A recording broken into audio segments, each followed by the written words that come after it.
AOPS Volume 1, the basics number 69. A woman has part of $4,500 invested at 4% and the rest at 6%. If her annual return on each investment is the same, then what is the average rate of interest which she realizes on the $4,500? So let's assume the quantities. Let's let the first part of her money invested for her first account to be X dollars.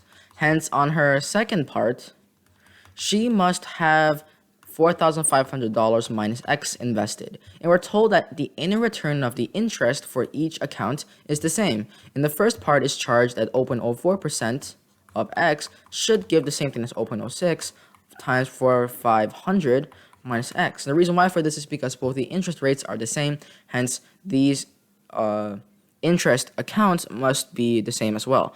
And we see here that we don't like decimals since 0.04 and 0.06 are not really good to solve with. So multiply both sides by 100 and we get 4x is equal to 6 times parentheses 4,500 minus x. Expand this to get 0, 0, 0 carry to 3, 2,700 minus x, minus 6x. Because we multiply the 6 inside the parentheses, add 6 on both sides, 6x on both sides, 10x is equal to 27,000, x is equal to 2,700, meaning that she has $2,700 invested within each part.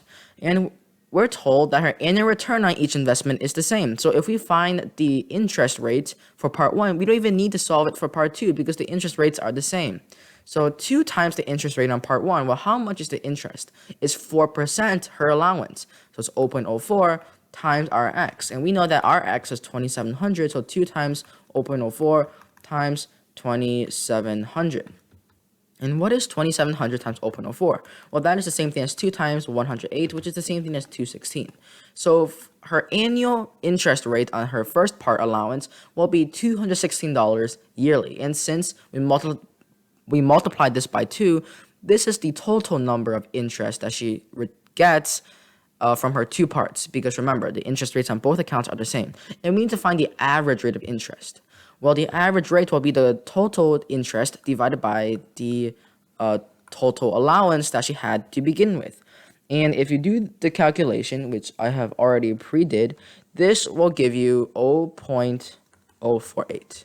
You can check my arithmetic, but this is correct. And since we want to find the percentage on this because it's the average rate, then we just multiply this by 100 and we get 4.8%, meaning that her average rate of interest with the 2 accounts is 4.8%, the solution to our question.